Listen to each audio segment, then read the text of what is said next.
Assalamualaikum warahmatullahi wabarakatuh. Salam sehat untuk kita semua dan semoga kita selalu dalam lindungan Allah Subhanahu wa taala. Amin amin ya robbal alamin. Ketemu lagi di channel saya Santi Utomo yang masih mau membicarakan penanganan gangguan kelenjar tiroid yang sebelumnya sudah saya bahas di part sebelumnya, yaitu kontrol rutin yang saya lakukan itu 1 bulan sekali. Itu untuk pengecekan TSH.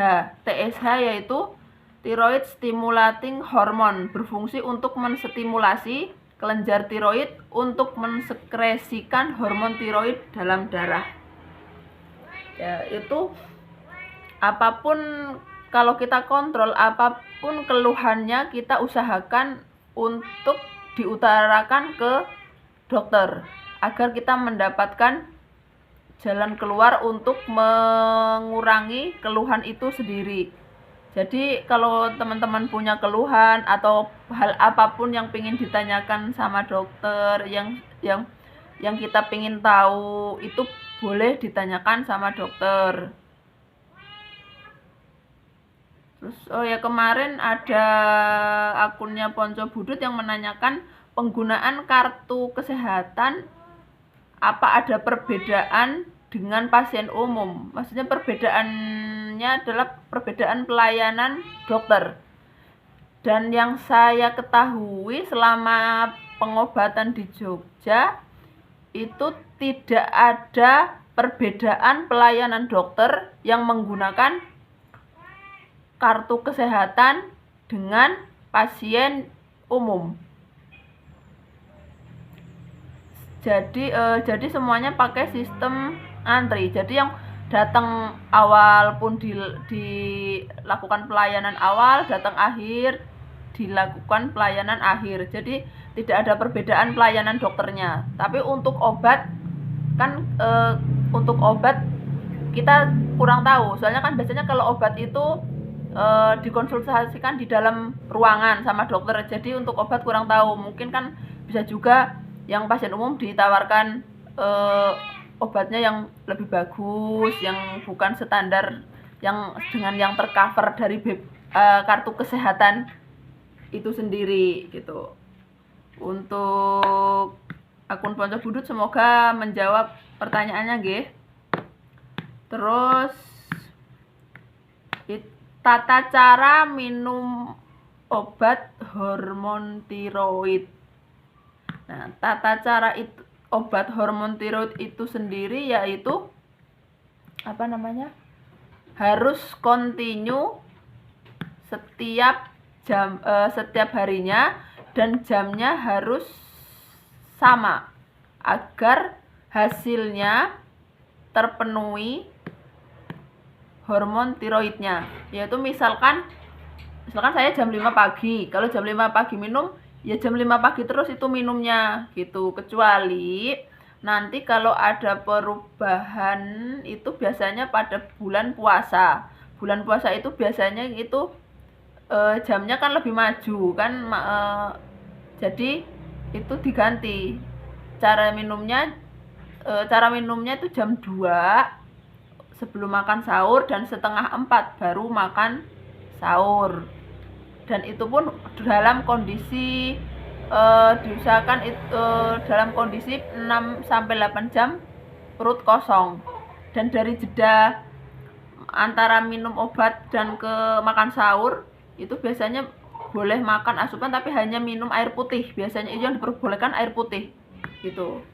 Jadi ada tekniknya agar bisa menghasilkan dan mengontrol hormon tiroidnya secara maksimal. Adapun cerita pas kontrol itu, pokoknya kalau untuk kontrol itu jangan dijadikan beban. Maksudnya dijadikan beban itu apa ya namanya? Jadi nanti sebelum kontrol udah nanti ini pasti lama, dokternya lama, terus nanti nunggu hasil labnya lama dan antri labnya lama. jangan seperti itu pemikirannya gitu kan. Jadi kalau kontrol itu dijadikan sebagai sugesti atau support diri juga gitu kan. Karena setelah sampai di rumah sakit itu kita berkumpul dengan orang-orang yang sakit dengan kondisi yang berbeda. Yang dengan kondisi yang berbeda, ada yang maksudnya ada yang lebih parah dari kita. Makanya kita di situ jadi kita oh iya, kita harusnya saya bersyukur gitu kan. Saya bersyukur saya masih bisa jalan sendiri, bisa masih berangkat sendiri ya, walaupun sebenarnya saya sendiri kadang merasa aku kok nggak pernah, maksudnya jarang ditemenin suami atau saudara gitu kan pas kontrol gitu kan. Ada seperti itu, rasa iri, rasa pingin seperti pasien-pasien lain itu ada. Cuman kan saya ya jangan terlalu memikirkan seperti itulah gitu kan. Suami kan juga karena kerja di luar kota, akhirnya kan tidak bisa setiap sebulan sekali nganter kontrol. Nah, seperti itu. Nah, jadi kalau terus untuk kita untuk di menunggu antrian itu, kita pun bisa melakukan kegiatan yang kegiatan yang bermanfaat gitu kan. Nggak harus yang berlama-lama nunggu jenuh gitu kan, terus ngedumel marah-marah gitu kan memang itu ada sih pasien yang seperti itu, nggak sabar menunggu. Nah itu kan makanya malah jadi beban pikiran kita gitu kan, malah semangat kita tuh menurun gitu kan. Nah makanya diisi dengan hal-hal yang positif gitu kan, misalkan ya apa lihat HP, aplikasi kan macam-macam aplikasi kan banyak. Terus tapi pada suatu ketika itu saya pernah melihat pasien itu jadi terinspirasi sih, melihat pasien itu kontrol sambil membaca menunggu antrian sambil membaca Al-Qur'an. Nah, dari situ saya terinspirasi juga. Oh iya ya, kenapa enggak saya lakukan gitu kan. Kalau bayangannya saya kan paling nanti ngobrol sama pasien, kalau saya udah pasti saya lakukan. Tapi kalau untuk biasanya kan memang membaca buku. Terus nah yaitu suatu ketika ngelihat ada yang baca Al-Qur'an, oh kenapa enggak baca Al-Qur'an ya bawa Al-Qur'an aja gitu kan nanti bisa di sana sambil ngaji gitu kan, setidaknya nunggunya nggak berasa lama dan dapat pahala juga kan, seperti itu ya. Kita ambil posisi ambil baiknya aja gitu kan, ambil kegiatan yang positif aja gitu kan, nggak usah yang terlalu membebani. Ini nanti lama lah, dokternya lama kan malah itu merusak pemikiran kita gitu kan. Kita kan jadinya bukan positive thinking lagi gitu kan. Nah kalau itu biasanya saya kalau memang nggak paling seringnya itu ngobrol sama sesama pasien, menanyakan rumahnya di mana, asalnya terus sakitnya keluhannya. Terus nanti kalau misalkan ngobrol itu berbagi pengalaman juga gitu kan, karena memang pasien yang di Jogja itu yang tiroid itu bukan dari sekitar Jogja juga gitu kan, dari Jawa Tengah, paling enggak ya dari Purworejo ada, Kebumen ada, terus sekitaran Jogja banyak. Terus yang terakhir ini malah saya ya ketemu orang Pacitan juga, terus ketemu orang Ngawi, ketemu Jawa Timuran semua, Ngawi sama Madiun. Nah itu kan mereka juga menceritakan, saya dari rumah jam 2 mbak gitu kan, nanti sampai rumah jam 9 malam. Wah itu kan luar biasa banget gitu kan. Sementara saya yang jam 5 pagi terus maghrib sampai rumah atau habis isya sampai rumah itu kan udah wow, ada yang lebih jauh lagi gitu kan. Makanya kan kita lebih bersyukur, oh iya saya masih deket, saya masih mudah gitu kan. Dan perjalanan saya ke Pacitan, Jogja Pacitan itu kan memang udah ada transportasi travel, dan itu saya sudah langganan. Jadi itu mempermudahkan saya dalam bertransportasi, karena travel itu sendiri pun kalau saya belum selesai pun ditungguin sampai selesainya gitu kan. Jadi nanti bisa dikomunikasikan selesai jam berapa gitu, dikabari gitu, baru dijemput gitu, seperti itu. Jadi ya alhamdulillah untuk transportasi saya tetap ada kemudahan gitu kan. Dan selanjutnya, dan jika teman-teman yang jauh bisa menginspirasi saya, jadi saya harus lebih bersemangat, lebih lebih rajin kontrol, karena memang itu memang tiroid memang harus terkontrol setiap bulannya kan. Itu. Nah, cerita pas kontrol itu yang benar-benar perjuangan adalah waktu anak saya masih umur 2,5 tahun sampai 3,5 tahun. Itu perjuangan banget gitu kan. Saya sendiri ibu rumah tangga, suami saya kerja di luar kota, terus saya saya tinggal di Pacitan, hanya dengan kedua anak saya. Untuk saudara suami kan di Jakarta semua gitu kan. Ya ada di sini tapi kan jauh gitu kan, maksudnya nggak deket gitu kan. Dan orang mertua saya sudah tidak ada semua. Nah, jadi pas kontrol itu saya membawa anak saya yang kecil gitu kan.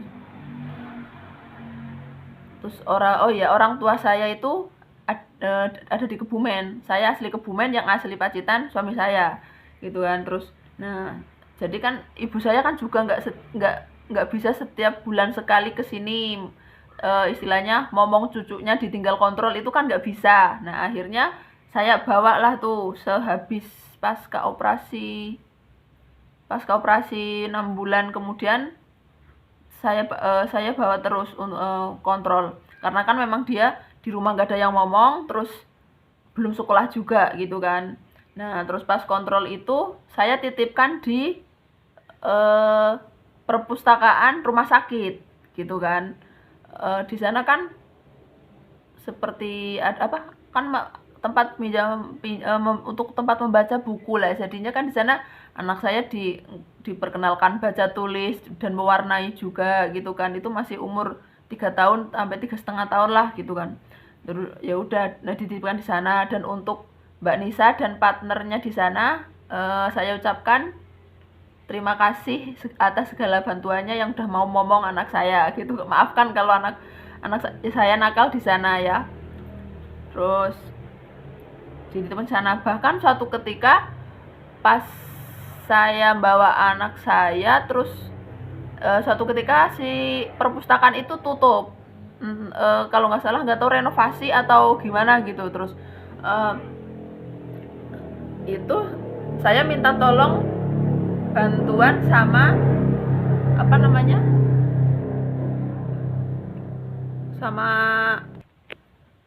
saya minta tolong bantuan sama keluarga pasien yang mengantarkan. Nah, suatu ketika kan ada orang Purworejo itu yang sakit ibunya, diantar sama anaknya, terus diantar sama suaminya lah. Terus nah itu kan memang dulu waktu itu teman sekamar waktu ablasi. Nah, terus aku bilang gini, Bu, nanti minta tolong boleh ndak Bapak suruh nungguin anakku, karena penitipan karena perpustakaan di rumah sakit sedang renovasi, tidak ada, jadi tutup gitu kan. Oh iya boleh Mbak gitu kan. Ya udah, akhirnya anak saya tak titipin sama, ya dia bilangnya Mbah Kakung gitu kan, orang dia mungkin kurang lebih juga seumuran bapak saya gitu kan. Dia sama Mbah Kakung, ya mak iya gitu kan di sana. Nah, terus dan itu dititipkan di sana, mau anaknya gitu kan. Terus itu pun saya kalau kontrol pun selalu bilang sama dokter kalau saya minta duluan boleh tidak gitu kan. Gitu. Kebetulan kan dokternya kan juga udah paham. Dan kenapa Bu gitu kan, itu anak saya dititipkan di depan, anak saya dititipkan sama keluarga pasien di ruang tunggu gitu kan. Terus kayak, oh gitu, ya udah kalau udah hasil labnya udah keluar, nanti ibu langsung saya panggil gitu kan. Ya udah akhirnya ya bisa sih gitu kan. Yang penting memang alasannya jelas gitu kan. Karena tidak boleh membawa anak kecil kan memang karena itu di poli kedokteran nuklir dan itu kan ada radiasinya dan itu memang dilarang membawa membawa anak balita ataupun ibu hamil itu memang sebaiknya jangan dibawa gitu kan. Cuman kan karena saya harus mengontrol kesehatan saya, terus nggak ada yang ngomong gitu kan, akhirnya ya udah saya bawa gitu kan. Ya itu alhamdulillah selalu ada orang baik yang yang bisa dimintai tolong gitu kan. Ya walaupun sebenarnya saya merepotkan gitu kan, tapi ya alhamdulillah terus masih tetap bersilaturahmi sampai detik ini, masih komunikasi entah itu WA entah itu apa dan seperti itu. Dan untuk teman-teman semua, kalau memang untuk penderita tiroid sendiri itu ada grup WA. Nah, saya kebetulan kan karena saya berobat di pengobatan saya masuk ke rumah sakit Jogja, jadi saya masuk di grup WA daerah Jawa Tengah dan DIY. Walaupun saya domisilinya Pacitan, tapi karena pengobatan di Jogja jadi masuknya di grup sana. Itu fungsinya yaitu biasanya untuk sharing, untuk berbagi pengalaman. Kadang berbagi ya keluhan lah gitu kan. Kalau misalkan saya hari ini ada keluhan seperti ini apa obatnya yang enak ya teman-teman gitu kan. Terus apa ya itu ya banyak lah, jadinya kita ada keluhan terus ada solusi, ada keluhan ada solusi seperti itu terus. Nah jadi kan kita kalau di rumah itu kan merasa kalau orang sakit itu kan merasanya kok aku merasakan sakit begini gitu kan orang lain nggak bisa merasakan, maksudnya kita gimana gitu kan, akhirnya kayak merasa kok aku sakit sendiri gitu loh, nggak ada yang ngerti gitu kan seperti itu. Ternyata maksudnya sakitnya itu merasa sendiri, nggak ada ya. Intinya kalau keluarga kan memang ya pasti kan sibuk dengan aktivitas dan kegiatannya sehari-hari. Nah kalau kita kan masih mungkin yang ya kalau yang sibuk, kalau saya sendiri kan ibu rumah tangga, jadi ya sibuk dengan pekerjaan rumah tangga. Nah itu kan jadi kita kayak merasa sendiri gitu kan. Nah itu teman-teman kalau punya grup nggak merasa wah aku dewe iki gitu kan. Makan seperti wah aku lorong ini kita dewe ya, saya sakit kok sendiri gitu. Ternyata itu banyak di WA grup itu ada sekitar 250 lebih anggota, itu dari Jawa Tengah, dari semuanya itu ada. Jadi itu pun dengan segala macam keluhan. Jadi setiap penderita tiroid itu keluhannya berbeda-beda seperti itu. Nah jadi dengan adanya WA group itu kita menjadi pasien yang cerdas dan kita menjadi pasien yang tenang. Maksudnya cerdas itu kita terus belajar, terus menggali apa ini sakitnya, terus apa ini keluhannya, terus nanti penanganannya gimana, terus nanti obatnya apa gitu kan, kita jadi lebih tahu itu kan. Terus terus kalau lebih tenangnya ya memang kita merasa oh aku sakit itu nggak sendirian, ternyata teman-teman di luar sana juga banyak yang sakit seperti saya. Bahkan maaf ya kalau misalkan yang di luar itu lebih parah dari kita kan, makanya kita lebih bersyukur gitu kan. Makanya oh ya dia aja yang keluhannya banyak, dia merasa bersemangat dan merasa tersugesti harus sehat, terus rajin kontrol dan lain sebagainya gitu kan. Kita jadi terinspirasi, tersugesti, tersupport gitu kan.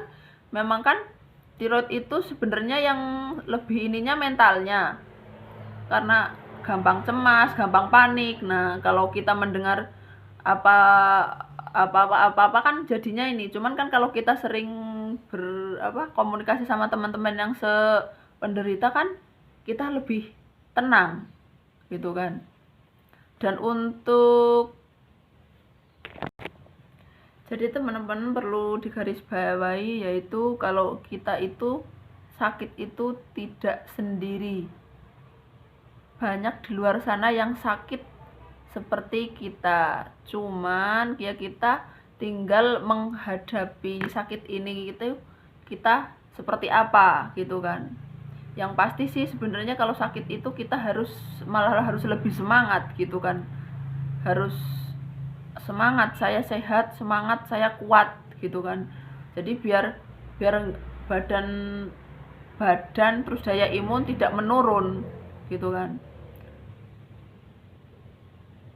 Jadi gitu teman-teman, perlu digarisbawahi, kontrol itu jangan dijadikan beban, dan lakukanlah kegiatan positif sewaktu menunggu atau mengantri antrian dokter atau lab atau apapun itu yang di rumah sakit yang berkaitan dengan menunggu. Pokoknya lakukan hal positif aja biar waktu cepat berlalu dan kita senang mendapatkan pelayanan, puas mendapatkan pelayanan dokter, dan hati kita senang, otomatis adalah obat mujarab untuk kesehatan kita gitu kan.